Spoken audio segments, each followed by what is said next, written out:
Alexander, husband. A kind, dependable, and hard-working man in his early 30s.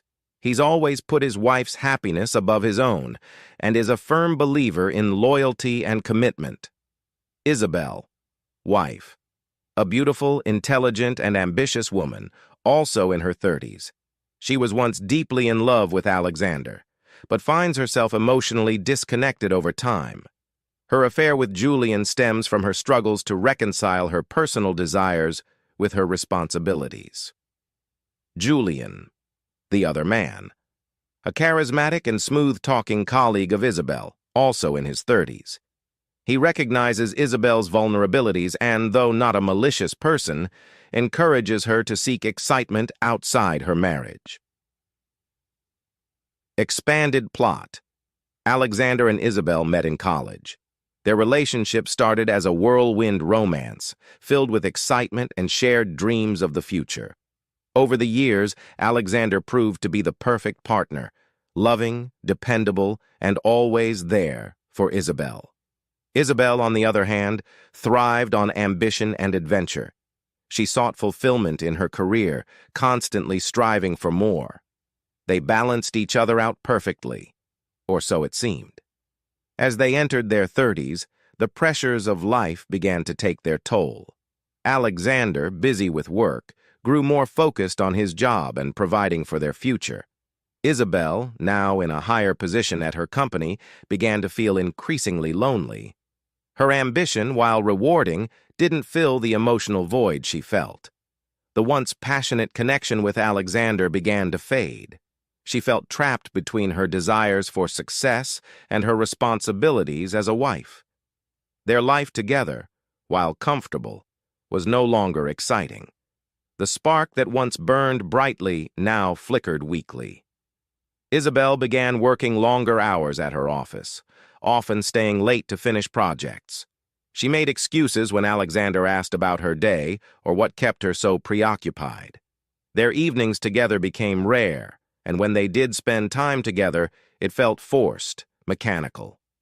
Alexander, initially distracted by his own work, noticed the growing distance but didn't confront her, unsure of how to express his concerns. He rationalized her behavior as the demands of her career. Isabel, though, grew more and more restless, seeking validation and excitement that Alexander could no longer provide. Julian was a new colleague at Isabel's company, and the two became fast friends. He was witty, confident, and understood the pressures she was under. At first, their relationship was purely professional, but the late-night office hours and shared frustrations drew them closer. Julian's charm was undeniable. He listened intently to Isabel's problems, offered advice, and made her feel desired in ways Alexander no longer did. It wasn't long before they shared a kiss after one particularly emotional evening. Isabel, caught up in the moment, felt a rush of adrenaline and relief. It was a fleeting escape from her growing dissatisfaction with her marriage. Isabel, caught between guilt and longing, rationalized the affair as a temporary escape from her frustrations. She still loved Alexander, or so she convinced herself, but Julian provided something Alexander could not: excitement and attention. Over the next few weeks, Isabel found herself drawn deeper into the affair. Their encounters were passionate, filled with the exhilaration of secrecy. Julian, for his part, was happy to provide the attention and affection Isabel craved, though he too knew the affair could only last so long. As Isabel grew more involved with Julian, her emotional withdrawal from Alexander deepened. She began avoiding him more, lying about her whereabouts and creating distance in their once close relationship. One evening, Alexander decided to surprise Isabel with a romantic dinner. He had noticed how distant she had become and thought that maybe they could reconnect. However, as he arrived at their apartment early, he saw Isabel's phone lit up on the coffee table. Curiosity got the best of him, and he checked her messages. What he found shattered him.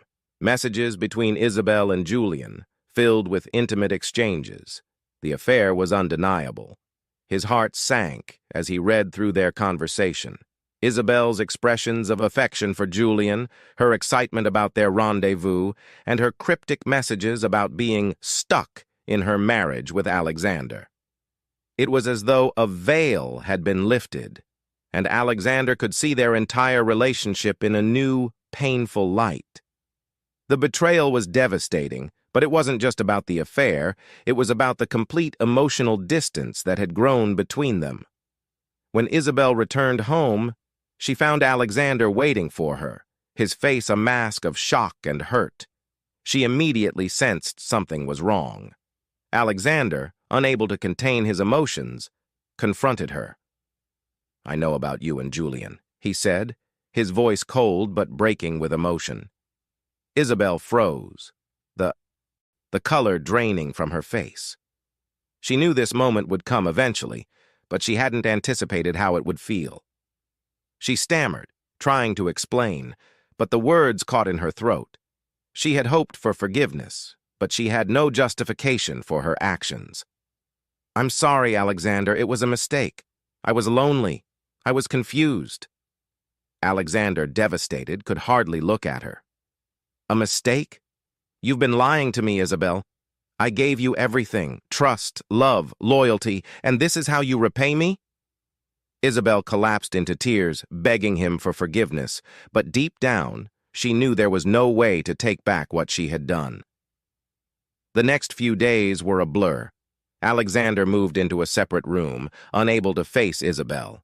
He didn't know what to do. He still loved her, but the pain of betrayal was too much to bear. Isabel, racked with guilt and regret, realized that she had lost everything: her marriage, her trust in herself, and the love of the man who had stood by her through everything. After days of sleepless nights, Alexander made a decision. He couldn't stay with someone who had betrayed him so completely. He filed for divorce. Isabel, heartbroken and shattered by her own actions, pleaded for a second chance, but deep down she knew it was too late. "I'm sorry, Isabel," Alexander said, his voice steady but filled with sadness. "I can't do this anymore. I need to heal, and I can't do that with you anymore." After the divorce, Isabel was left to face the consequences of her actions. Her affair with Julian had ended as abruptly as it had started. Julian had pulled away once he realized that Isabel was emotionally and physically detached from him. Isabel found herself alone without the support of either man. She moved into a smaller apartment, her career now her only focus. But no matter how many hours she worked, she couldn't escape the void that her choices had created. She had lost Alexander, the one person who had truly loved her. Isabel eventually sought therapy, trying to understand why she had let her desires and ambitions overshadow her marriage. She regretted her actions deeply, but the pain of knowing she could never go back was something she would carry forever. Alexander, meanwhile, found solace in his work and his friends. His heartbreak slowly transformed into strength. He realized that while the past couldn't be changed, his future was still full of possibilities. He began dating again, though he was cautious and guarded. The wounds from his marriage still stung, but he was learning to trust himself again. Isabel, on the other hand, continued her journey of self-discovery. She knew she would never be the same person she was before the affair, but she hoped, in time, she could become someone stronger, someone who had learned the hard way that trust, once broken, could rarely be mended. Thanks for watching.